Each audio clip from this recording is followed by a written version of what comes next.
ನಮಸ್ಕಾರ ಗೆಳೆಯರಿ, stock market Kannada ಚಾನಲ್ಗೆ ಸ್ವಾಗತ ಸುಸ್ವಾಗತ. ಗೆಳೆಯರಿ, ತುಂಬಾ ಜನ ನಿನ್ನೆಯಿಂದ ಕಮೆಂಟ್ ಸೆಕ್ಷನ್ ಅಲ್ಲಿ ಮಾರ್ಕೆಟ್ ಇವತ್ತು ಹೇಗಿರುತ್ತೆ, ನಾಳೆ ಹೇಗಿರುತ್ತೆ ಅಂತ ಕೇಳ್ತಾ ಇದ್ರಿ. ಈ ವಿಡಿಯೋದಲ್ಲಿ ನಾವು ಇವತ್ತಿನ ಮಾರ್ಕೆಟ್ ಪರ್ಫಾರ್ಮೆನ್ಸ್ ಹೇಗಿರ್ಬೋದು ಅನ್ನೋದನ್ನ, ಗ್ಲೋಬಲ್ ಮಾರ್ಕೆಟ್ಸ್ ಹಾಗೂ ನಮ್ಮ ಗಿಫ್ಟ್ ನಿಫ್ಟಿ ಪರ್ಫಾರ್ಮೆನ್ಸ್ ಅನ್ನ ನೋಡಿ ತಿಳ್ಕೊಳ್ಳೋ ಪ್ರಯತ್ನ ಮಾಡೋಣ. ಜೊತೆಗೆ ಇಂಡಿವಿಜುವಲ್ ಸ್ಟಾಕ್ ಗಳ ಅಪ್ಡೇಟ್ ಗಳು ಕೂಡ ಇದಾವೆ, ಅವುಗಳನ್ನು ಕೂಡ ತಿಳ್ಕೊಳ್ಳೋಣ. ಮೊದಲಿಗೆ ಡಿಸ್ಕ್ಲೇಮರ್ ಕೊಡ್ಲಿಕ್ಕೆ ಇಷ್ಟಪಡ್ತೀನಿ. ಇಲ್ಲಿ ಕವರ್ ಮಾಡ್ತಿರೋಂಥ ಯಾವುದೇ ಸ್ಟಾಕ್ ಅನ್ನು ಕೂಡ ರೆಕಮೆಂಡ್ ಮಾಡ್ತಿಲ್ಲ. ನೀವು ಫರ್ದರ್ ಸ್ಟಡಿ ಮಾಡಿ ಡಿಸಿಷನ್ ತಗೊಳ್ಬಹುದು. ಆಸ್ ಎ ಎಜುಕೇಶನಲ್ ಪರ್ಪಸ್ ನಾನು ಈ ವಿಡಿಯೋನ ನಿಮ್ಮ ಮುಂದೆ ತರ್ತಾ ಇದ್ದೀನಿ. ಸೊ ಮೊದಲಿಗೆ ಅಮೆರಿಕನ್ ಮಾರ್ಕೆಟ್ನ ಪರ್ಫಾರ್ಮೆನ್ಸ್ ಅನ್ನು ನಾವು ನೋಡೋದಾದ್ರೆ, ಡೌ ಜೋನ್ಸ್ ಅಲ್ಲಿ ನೋಡಬಹುದು 248 ಪಾಯಿಂಟ್ಸ್ ಅಥವಾ 0.65% ಡೌನ್ ಫಾಲ್ ಕಂಡು ಬಂದಿದೆ. ಓಪನಿಂಗ್ ಚೆನ್ನಾಗಿತ್ತು, ಗ್ಯಾಪ್ ಅಪ್ ಓಪನ್ ಆಯಿತು, ನಂತರ ಕೂಡ ಒಳ್ಳೆ ಪರ್ಫಾರ್ಮೆನ್ಸ್ ಕಂಡು ಬಂತು. ಅದರ ನಂತರ ನೋಡಬಹುದು ಯಾವ ರೀತಿ ಡೌನ್ ಫಾಲ್ ಅಮೆರಿಕನ್ ಮಾರ್ಕೆಟ್ ಅಲ್ಲಿ ಕಂಡು ಬಂದಿದೆ ಅಂತ. ಆಲ್ಮೋಸ್ಟ್ ಮಧ್ಯಾಹ್ನದವರೆಗೂ ಚೆನ್ನಾಗೇ ಇತ್ತು ಪರ್ಫಾರ್ಮೆನ್ಸ್, ಎಲ್ಲ ನಾರ್ಮಲ್ ಐತೆ ಅನ್ನೋ ಸಿಚುಯೇಷನ್ ಅನ್ನೋ ರೀತಿ ಪರ್ಫಾರ್ಮೆನ್ಸ್ ಕಂಡು ಬಂತು. ಬಟ್ ಮಧ್ಯಾಹ್ನದ ನಂತರ ಕಂಟಿನ್ಯೂಸ್ ಡೌನ್ ಫಾಲ್ ಆಯಿತು. ನಮ್ಮ ಮಾರ್ಕೆಟ್ ಅಲ್ಲೂ ಕೂಡ ಅದೇ ರೀತಿ ಪರ್ಫಾರ್ಮೆನ್ಸ್ ಇತ್ತು. ನೆನೆ ಮಧ್ಯಾಹ್ನದವರೆಗೂ ಪರವಾಗಿಲ್ಲ, ಸ್ವಲ್ಪ ಡೌನ್ ಅಲ್ಲಿ ಇತ್ತು. ಮಧ್ಯಾಹ್ನದ ನಂತರ ಇನ್ನೂ ಜಾಸ್ತಿ ಡೌನ್ ಫಾಲ್ ಆಯಿತು. ಅಮೆರಿಕನ್ ಮಾರ್ಕೆಟ್ ಅಲ್ಲಂತೂ ಮಧ್ಯಾಹ್ನದವರೆಗೂ ಪಾಸಿಟಿವ್ ಇತ್ತು, ನಂತರ ಡೌನ್ ಆಯಿತು. ಹಾಗೆ ನಾವು ನೆಕ್ಸ್ಟ್ ನಾಸ್ಡಾಕ್ ಪರ್ಫಾರ್ಮೆನ್ಸ್ ಅನ್ನು ನೋಡಿದ್ರೆ, ಇಲ್ಲಂತೂ ಭರ್ಜರಿ ಡೌನ್ ಫಾಲ್ ಕಂಡು ಬಂದಿದೆ. ನೋಡಬಹುದು 1.79% ಡೌನ್ ಫಾಲ್ ಇದೆ, 290 ಪಾಯಿಂಟ್ಸ್. ಖಂಡಿತ ಇವತ್ತು ನಮ್ಮ IT ಸೆಕ್ಟರ್ನ ಮೇಲೆ ಗಮನ ಇರಲೇಬೇಕಾಗುತ್ತೆ, ಯಾವ ರೀತಿ ಪರ್ಫಾರ್ಮ್ ಮಾಡುತ್ತೆ ಅಂತ. ಈ ರೀತಿ ಡೌ ಜೋನ್ಸ್ ನಾಸ್ಡಾಕ್ ನ ಪರ್ಫಾರ್ಮೆನ್ಸ್ ಕಂಡು ಬಂದಾಗ ಯೂಶುವಲಿ ಸುಮಾರು ಸಲ ನಾವು ನೋಡಿದ್ವಿ IT ಸೆಕ್ಟರ್ ಅಲ್ಲಿ ಸ್ವಲ್ಪ ಜಾಸ್ತಿನೇ ಡೌನ್ ಫಾಲ್ ಕಂಡು ಬರುತ್ತೆ. ಬಟ್ ನೋಡೋಣ, ಇಟ್ಕೊಳ್ಳೋಣ, ಒಳ್ಳೆ ಪರ್ಫಾರ್ಮೆನ್ಸ್ ಬರಲಿ ಅಂತ. ಅಮೆರಿಕನ್ ಮಾರ್ಕೆಟ್ ಪರ್ಫಾರ್ಮೆನ್ಸ್ ಅನ್ನು ನೋಡಿದ್ರೆ ನೆಗೆಟಿವ್ ಇಂಪ್ಯಾಕ್ಟ್ ಇವತ್ತು ಇರುವಂತ ಚಾನ್ಸಸ್ ಕಾಣ್ತಾ ಇದೆ.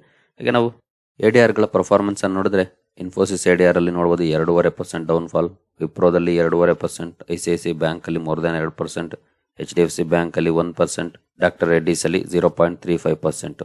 ಸೊ ಆಲ್ಮೋಸ್ಟ್ ಎಲ್ಲ ಮೇಜರ್ ADR ಗಳು ಕೂಡ ರೆಡ್ ಅಲ್ಲೇ ಕಾಣ್ತಿದ್ದಾವೆ. ಅದರಲ್ಲೂ 2%, 1% ಈ ರೀತಿ ಇದೆ ಡೌನ್ ಫಾಲ್. ಸೊ ನೋಡೋಣ ಇವತ್ತು ನಮ್ಮ ಮಾರ್ಕೆಟ್ ಅಲ್ಲಿ ಯಾವ ರೀತಿ ಪರ್ಫಾರ್ಮೆನ್ಸ್ ಇರುತ್ತೆ ಸ್ಟಾಕ್ ಗಳಲ್ಲಿ ಅಂತ. ನೆಕ್ಸ್ಟ್ ಕ್ರೂಡ್ ಆಯಿಲ್ ಗೆ ಬಂದ್ರೆ ನೋಡಬಹುದು, ಕ್ರೂಡ್ ಆಯಿಲ್ ಅಲ್ಲಿ ಸ್ವಲ್ಪ ಮಟ್ಟಿಗೆ ಪಾಸಿಟಿವ್ ಪರ್ಫಾರ್ಮೆನ್ಸ್ ಇವತ್ತು ಕಂಡು ಬಂದಿದೆ. ನಿನ್ನೆ ನೆಗೆಟಿವ್ ಇತ್ತು, ಇವತ್ತು ಪಾಸಿಟಿವ್ ಆಗಿದೆ. ಸೊ ಖಂಡಿತ ಇಲ್ಲಿ ಪಾಸಿಟಿವ್ ಪರ್ಫಾರ್ಮೆನ್ಸ್ ಬರೋದು ಮಾರ್ಕೆಟ್ಗೆ ನೆಗೆಟಿವ್ ಪಾಯಿಂಟ್ ಆಗುತ್ತೆ.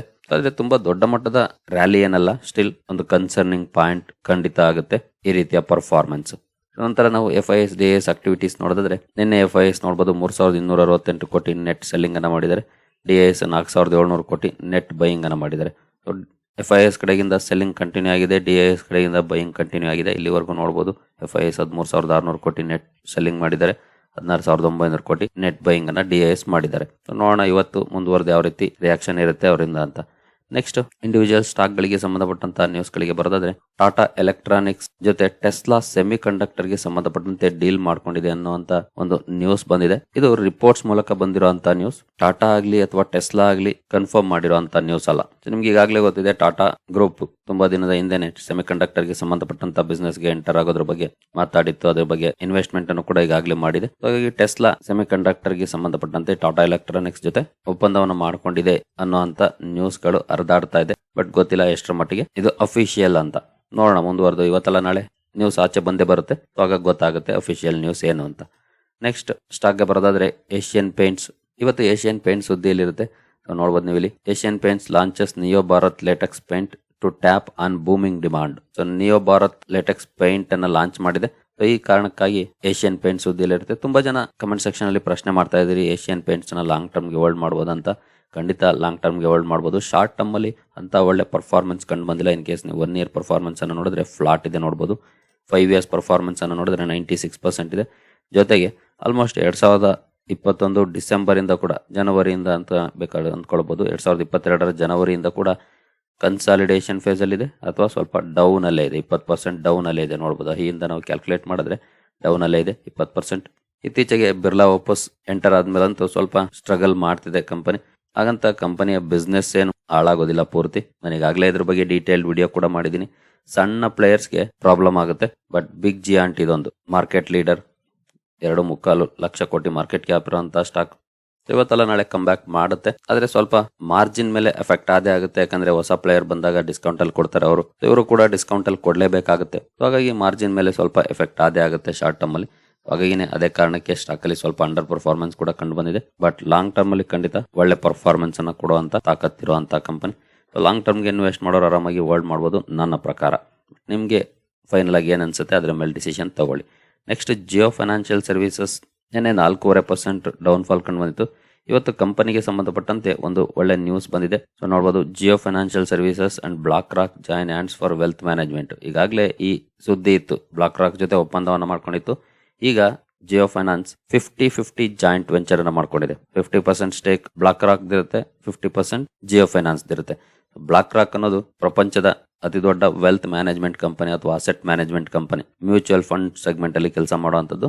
ಸೊ ಮ್ಯೂಚುವಲ್ ಫಂಡ್ಗೆ ಸಂಬಂಧಪಟ್ಟಂತೆ ಜಿಯೋ ಫೈನಾನ್ಸ್ ಇದರ ಜೊತೆ ಒಪ್ಪಂದವನ್ನ ಮಾಡ್ಕೊಂಡಿತ್ತು. ಈಗ 50-50 ಜಾಯಿಂಟ್ ವೆಂಚರ್ ಅನ್ನ ಫಾರ್ಮ್ ಮಾಡಿದೆ. ಆ ಕಾರಣಕ್ಕಾಗಿ ಜಿಯೋ ಫೈನಾನ್ಸ್ ಕೂಡ ಸುದ್ದಿಯಲ್ಲಿರುತ್ತೆ. ಇದನ್ನು ಕೂಡ ಅಬ್ಸರ್ವ್ ಮಾಡಬಹುದು. ತುಂಬಾ ಜನ ಪ್ರಶ್ನೆ ಮಾಡ್ತಾ ಇರ್ತೀರಿ, Jio finance long term invest ಮಾಡಬಹುದಂತ.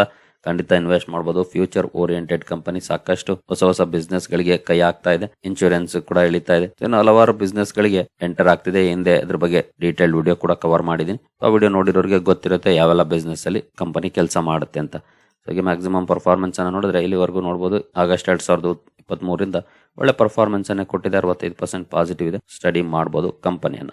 Next stock ಬರೋದಾದ್ರೆ TCS ಕಂಪನಿ ಬ್ರೆಜಿಲ್ ಅಲ್ಲಿ ನ್ಯೂ ಡೆಲಿವರಿ ಸೆಂಟರ್ ಓಪನ್ ಮಾಡಿದೆ. ಟೆಕ್ನಾಲಜಿ ಟ್ರಾನ್ಸ್ಫಾರ್ಮೇಶನ್ ಗೆ ಸಂಬಂಧಪಟ್ಟಂತೆ ಕಾರಣಕ್ಕಾಗಿ TCS ಸುದ್ದಿಯಲ್ಲಿರುತ್ತೆ. ಇದನ್ನು ಕೂಡ ಅಬ್ಸರ್ವ್ ಮಾಡಬಹುದು.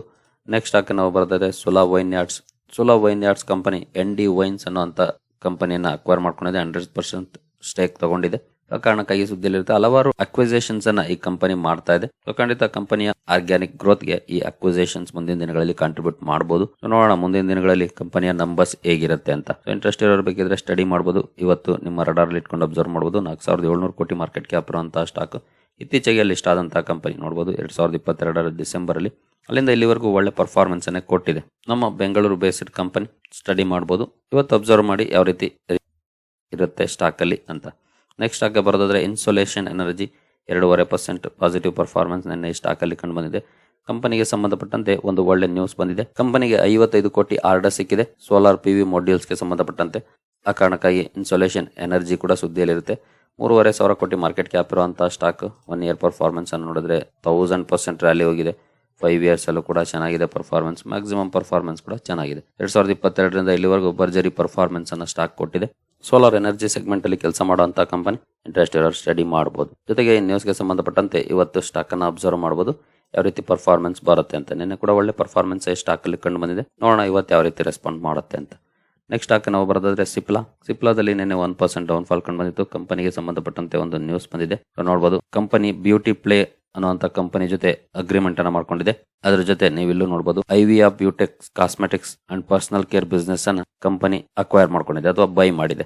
ಈ ಕಾರಣಕ್ಕಾಗಿ ಸಿಪ್ಲಾ ಕೂಡ ಸುದ್ದಿಯಲ್ಲಿರುತ್ತೆ. ಕಾಸ್ಮೆಟಿಕ್ಸ್ ಹಾಗೂ ಪರ್ಸನಲ್ ಕೇರ್ ಬಿಸ್ನೆಸ್ ಅನ್ನ ಅಕ್ವೈರ್ ಮಾಡಿರೋ ಕಾರಣಕ್ಕೆ ಇದನ್ನು ಕೂಡ ಅಬ್ಸರ್ವ್ ಮಾಡಬಹುದು. ನಿಮ್ಗೆಲ್ಲರಿಗೂ ಈಗಾಗಲೇ ಗೊತ್ತಿದೆ, ಫಾರ್ಮಾ ಇಂಡಸ್ಟ್ರಿನಲ್ಲಿ ಕೆಲಸ ಮಾಡುವಂತಹ ಕಂಪನಿ. 1 ಲಕ್ಷ ಕೋಟಿಗಿಂತ ಜಾಸ್ತಿ ಮಾರ್ಕೆಟ್ ಕ್ಯಾಪ್ ಇರುವಂತಹ ಸ್ಟಾಕ್. 1 ಇಯರ್ ಅಲ್ಲಿ ಪರ್ಫಾರ್ಮೆನ್ಸ್ ಚೆನ್ನಾಗಿದೆ. 5 ಇಯರ್ಸ್ ಅಲ್ಲೂ ಕೂಡ ಚೆನ್ನಾಗಿದೆ. ಮ್ಯಾಕ್ಸಿಮಮ್ ಪರ್ಫಾರ್ಮೆನ್ಸ್ ಕೂಡ ಚೆನ್ನಾಗಿದೆ. ಇಂಟ್ರೆಸ್ಟ್ ಇರಬೇಕಿದ್ರೆ ಸ್ಟಡಿ ಮಾಡಬಹುದು. ಸಿಪ್ಲಾನ ಒಳ್ಳೆ ಪರ್ಫಾರ್ಮೆನ್ಸ್ ಕೂಡ ಕೊಡ್ತಿರುವಂತಹ ಕಂಪನಿ. Next Manappuram finance. ಈ ಕಂಪನಿ ಕೂಡ ಸುದ್ದಿಯಲ್ಲಿರುತ್ತೆ. ಕಂಪನಿ ಬೋರ್ಡ್ ಮೀಟಿಂಗ್ ಅನ್ನ ಕರೆದಿದೆ. ಫಂಡ್ ರೈಸಿಂಗ್ ಬಗ್ಗೆ ನಿರ್ಧಾರವನ್ನು ತಗೊಳ್ಳಿಕ್ಕೆ $500 ಮಿಲಿಯನ್ ಫಂಡ್ ರೈಸ್ ಮಾಡುವಂತ ನಿರ್ಧಾರವನ್ನ ತಗೊಳ್ಳಿಕ್ಕೆ 19ನೇ ತಾರೀಕು ಫಂಡ್ ರೈಸ್ ಡಿಸಿಷನ್ ತಗೊಳ್ಳೋಂತ ಕೆಲಸ ಮಾಡುತ್ತೆ. ನೀವು ಇಲ್ಲಿ ನೋಡಬಹುದು, Manappuram finance plans fund raise of up to $500 million. ಈ ಕಾರಣಕ್ಕಾಗಿ ಮಣಪ್ಪುರಂ ಫೈನಾನ್ಸ್ ಕೂಡ ಸುದ್ದಿಯಲ್ಲಿರುತ್ತೆ. ಇದನ್ನು ಕೂಡ ಅಬ್ಸರ್ವ್ ಮಾಡಬಹುದು. ಗೋಲ್ಡ್ ಲೋನ್ ಸೆಗ್ಮೆಂಟ್ ಅಲ್ಲಿ ಕೆಲಸ ಮಾಡುವಂತಹ ಕಂಪನಿ. ಇದೇನಂತ ಗ್ರೇಟ್ ಪರ್ಫಾರ್ಮೆನ್ಸ್ ಅನ್ನ ಕೊಟ್ಟಿರುವಂತಹ ಕಂಪನಿ ಅಲ್ಲ ಮುತ್ತೂಟ್ ಫೈನಾನ್ಸ್ ಗೆ ಹೋಲಿಸಿದ್ರೆ. ಸೊ ಇದಕ್ಕಿಂತ Muthoot finance better.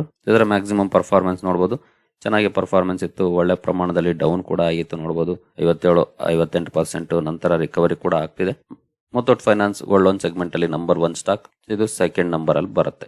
Next DM health care dividend announcement ನ ಕಾರಣಕ್ಕೆ ಸ್ಟಾಕ್ ಅಲ್ಲಿ ನಿನ್ನೆ ಒಳ್ಳೆ ರ್ಯಾಲಿ ಕಂಡು ಬಂದಿತ್ತು. ಇವತ್ತು ಇದೇ ರೀತಿ ಪರ್ಫಾರ್ಮೆನ್ಸ್ ಕಂಟಿನ್ಯೂ ಆಗುತ್ತಾ ಅಥವಾ ರಿವರ್ಸ್ ಆಗುತ್ತಾ ಅನ್ನೋದನ್ನ ಅಬ್ಸರ್ವ್ ಮಾಡಬಹುದು. ಇವತ್ತು ಕೂಡ ನಿಮ್ಮ ರಡಾರ್ ಇಟ್ಕೊಂಡು. ನೆಕ್ಸ್ಟ್ ಸ್ಟಾಕ್ ನಾವು ಬರೋದಾದ್ರೆ ರಾಮಾ ಸ್ಟೀಲ್ ಟ್ಯೂಬ್ಸ್. ತುಂಬಾ ಜನ ರಾಮಾ ಸ್ಟೀಲ್ ಟ್ಯೂಬ್ಸ್ ಬಗ್ಗೆ ಪ್ರಶ್ನೆಯನ್ನ ಮಾಡ್ತಾ ಇದ್ರಿ ಕಮೆಂಟ್ ಸೆಕ್ಷನ್ ಅಲ್ಲಿ. ಯೂಶುವಲಿ ಸ್ಟಾಕ್ ಪ್ರೈಸ್ ಕಡಿಮೆ ಇದ್ದಾಗ ಪ್ರಶ್ನೆಗಳು ಜಾಸ್ತಿ ಬರುತ್ತೆ. ಬಟ್ ಈ ಕಂಪನಿ ಒಂದು ಇಂಟ್ರೆಸ್ಟಿಂಗ್ ಕಂಪನಿ. ಆರಾಮಾಗಿ ಸ್ಟಡಿ ಮಾಡಬಹುದು ಲಾಂಗ್ ಟರ್ಮ್ ಇನ್ವೆಸ್ಟ್ ಮಾಡೋರಾದ್ರೆ. ಯಾಕಂದ್ರೆ ಈ ಕಂಪನಿಯ ಸ್ಟಾಕ್ ಪ್ರೈಸ್ ಕಡಿಮೆ ಆಗಿರೋದು ಕಂಪನಿ ಬೋನಸ್ ಇಶ್ಯೂ ಮಾಡಿದ ಕಾರಣಕ್ಕೆ. ಬೋನಸ್ ಕೊಟ್ಟಿಲ್ಲ ಅಂತಂದಿದ್ರೆ ಈ ಕಂಪನಿ ಮೋರ್ ದನ್ ₹200 ಇರ್ತಾ ಇತ್ತು. ₹200-300. ಕಂಟಿನ್ಯೂಸ್ ಆಗಿ ಬೋನಸ್ ಕೊಟ್ಟಿದೆ, ಸ್ಪ್ಲಿಟ್ ಮಾಡಿದೆ. ಹಾಗಾಗಿ ₹12 ಕಾಣ್ತಾ ಇದೆ. ಇತ್ತೀಚೆಗೆ ಕೂಡ ಬೋನಸ್ ಅನ್ನ ಕೊಟ್ಟಿತ್ತು. ಇಂಟ್ರೆಸ್ಟ್ ಇರೋರು ಬೇಕಿದ್ರೆ ಸ್ಟಡಿ ಮಾಡಬಹುದು as A long term investment. Short term ಅಲ್ಲಿ ಏನಾಗುತ್ತೆ ಅಂತ ಗೊತ್ತಿಲ್ಲ. ಮ್ಯಾಕ್ಸಿಮಮ್ ಚಾರ್ಟ್ ಇಲ್ಲಿ ಓಪನ್ ಇದೆ, ನೋಡಬಹುದು ಯಾವ ರೀತಿ ಪರ್ಫಾರ್ಮೆನ್ಸ್ ಅನ್ನ ಕೊಟ್ಟಿದೆ ಅಂತ. ಜೊತೆಗೆ ಒಂದು ಸ್ಮಾಲ್ ಕ್ಯಾಪ್ ಕಂಪನಿ, 1800 ಕೋಟಿ ಮಾರ್ಕೆಟ್ ಕ್ಯಾಪ್ ಇರುವಂತಹ ಸ್ಟಾಕ್. ಸೊ ಸ್ಮಾಲ್ ಕ್ಯಾಪ್ ಕಂಪನಿಗಳಲ್ಲಿ ಈ ರೀತಿ ಕರೆಕ್ಷನ್ಗಳು ಕೂಡ ಇರುತ್ತೆ. ಇಲ್ಲಿ ನೋಡಬಹುದು 93% ಕರೆಕ್ಷನ್ ಆಗಿದೆ. ನಂತರ ಸ್ಟ್ರಾಂಗ್ ರಿಕವರಿ ಕೂಡ ಆಗಿದೆ. ಈಗ ನಾವು 1 year ಅಲ್ಲಿ ಪರ್ಫಾರ್ಮೆನ್ಸ್ ಅನ್ನ ನೋಡಿದ್ರೆ ಫ್ಲಾಟ್ ಇದೆ. ಸ್ಟಿಲ್ 16% ಪಾಸಿಟಿವ್ ಇದೆ. ಸ್ಟಿಲ್ ನೋಡ್ಬೋದು 2023 ಜೂನ್ ಇಂದ ಕೂಡ ಸೇಮ್ ರೇಂಜ್ ಅಲ್ಲಿ ಇದೆ ಅಂತ ಮೊಮೆಂಟಮ್ ಇಲ್ವೇ ಇಲ್ಲ. 5 years ಅಲ್ಲೂ ಕೂಡ ಚೆನ್ನಾಗಿದೆ ಪರ್ಫಾರ್ಮೆನ್ಸ್. ಅದ್ರ ಅಗೇನ್ ಸೇಮ್ 2023 ಸೇಮ್ ರೇಂಜ್ ಅಲ್ಲಿ ಇದೆ, ಅದನ್ನ ನೀವು ಇಲ್ಲಿ ನೋಡಬಹುದು. ಯಾವಾಗ ಇಲ್ಲಿ ಮೊಮೆಂಟಮ್ ಬರುತ್ತೋ ಗೊತ್ತಿಲ್ಲ. ಕಂಪನಿಯ ಬಿಸ್ನೆಸ್ ಅನ್ನ ಸ್ಟಡಿ ಮಾಡಿ, ಜೊತೆಗೆ ಈಗ Q4 ರಿಸಲ್ಟ್ ಕೂಡ ಬರೋ ಟೈಮ್, ರಿಸಲ್ಟ್ ಅನ್ನು ಕೂಡ ಚೆಕ್ ಮಾಡಿ ನಂತರ ಡಿಸಿಷನ್ ತಗೊಳ್ಬಹುದು ಕಂಪನಿಯಲ್ಲಿ. ನೆಕ್ಸ್ಟ್ ಇವತ್ತು ನಮ್ಮ ಮಾರ್ಕೆಟ್ ಯಾವ ರೀತಿ ಇರಬಹುದು ಅನ್ನೋದನ್ನ ತಿಳ್ಕೊಳ್ಳಿಕ್ಕೆ ಗಿಫ್ಟ್ ನಿಫ್ಟಿ ಕಡೆ ಬಂದ್ರೆ, ಗಿಫ್ಟ್ ನಿಫ್ಟಿಯಲ್ಲಿ ನೋಡಬಹುದು as of now 92 points down fall ಇದೆ. ಇದು ಇನ್ನೂ ಜಾಸ್ತಿ ಇತ್ತು, ನೋಡಬಹುದು 187 ಆಯ್ತು ಈಗ. ಸೊ ಈ ರೀತಿ ಪರ್ಫಾರ್ಮೆನ್ಸ್ ಅನ್ನ ನೋಡಿದ್ರೆ ಅಬ್ವಿಯಸ್ಲಿ ಇವತ್ತು ಕೂಡ ಗ್ಯಾಪ್ ಡೌನ್ ಓಪನ್ ಆಗುವಂತ ಚಾನ್ಸಸ್ ಕಾಣ್ತಾ ಇದೆ. ಜೊತೆಗೆ ಗ್ಲೋಬಲ್ ಮಾರ್ಕೆಟ್ಸ್ ಕೂಡ ಡೌನ್ ಅಲ್ಲಿ ಇದಾವೆ ನೋಡಬಹುದು. ಏಷ್ಯನ್ ಮಾರ್ಕೆಟ್ಸ್ ಎಲ್ಲಾನು ಕೂಡ ಡೌನ್ ಅಲ್ಲಿ ಇದಾವೆ. ಹಾಗೆ ಡೌ ಜೋನ್ಸ್ ನ ಫ್ಯೂಚರ್ಸ್ ನೋಡಬಹುದು, ಅದು ಕೂಡ ಡೌನ್ ಅಲ್ಲಿ ಟ್ರೇಡ್ ಆಗ್ತಿದೆ. ಇವುಗಳ ಪರ್ಫಾರ್ಮೆನ್ಸ್ ಅನ್ನ ನೋಡಿದ್ರೆ ಇವತ್ತು ಕೂಡ ಡೌನ್ ಆಗುವಂತ ಚಾನ್ಸಸ್ ಕಾಣ್ತಾ ಇದೆ. ಬಟ್ ನೋಡೋಣ. ಜೊತೆಗೆ ಈಗಾಗಲೇ ನಾವು ಆಯಿಲ್ ಪ್ರೈಸ್ ಅನ್ನ ನೋಡಿದ್ವಿ, ಇಲ್ಲಿ ಸ್ವಲ್ಪ ಮಟ್ಟಿಗೆ ರ್ಯಾಲಿ ಇದೆ. ಸೊ ಇದೆಲ್ಲಾನು ಕೂಡ ಸ್ವಲ್ಪ ಉರಿಯೋ ಬೆಂಕಿಗೆ ತುಪ್ಪ ಸುರಿಯುವಂತ ಕೆಲಸ ಮಾಡುತ್ತೆ ಇಲ್ಲಿ ರ್ಯಾಲಿ ಬರೋದು. ಸೊ ಸದ್ಯದ ಮಟ್ಟಿಗೆ ನೆಗೆಟಿವ್ ಮೊಮೆಂಟಮ್ ಇದೆ. ಬಟ್ ನೋಡೋಣ, ಯಾಕಂದ್ರೆ ಇನ್ನೂ ಟೈಮ್ ಇದೆ ಮಾರ್ಕೆಟ್ ಓಪನ್ ಆಗ್ಲಿಕ್ಕೆ. ಸೊ ಅಷ್ಟಲ್ಲಿ ಏನ್ ಬೇಕಾದ್ರೂ ಆಗ್ಬೋದು. ಹೋಪ್ ಇಟ್ಕೊಳ್ಳೋಣ ಒಳ್ಳೆ ಪರ್ಫಾರ್ಮೆನ್ಸ್ ಬರಲಿ ಅಂತ. ಬಟ್ ಸಿಚುಯೇಷನ್ ನೋಡಿದ್ರೆ ನೆಗೆಟಿವ್ ಇಂಡಿಕೇಶನ್ ಇದೆ. ಸರಿ ಗೆಳೆಯರಿ, ಈ ಎಲ್ಲ ಅಪ್ಡೇಟ್ಸ್ ನಿಮಗೆ ಇಷ್ಟ ಆಗಿದೆ ಅನ್ಕೊಳ್ತೀನಿ. ಮುಂದಿನ ವಿಡಿಯೋದಲ್ಲಿ ಸಿಗೋಣ. ಅಲ್ಲಿವರೆಗೂ ಜೈ ಹಿಂದ್, ಜೈ ಕರ್ನಾಟಕ.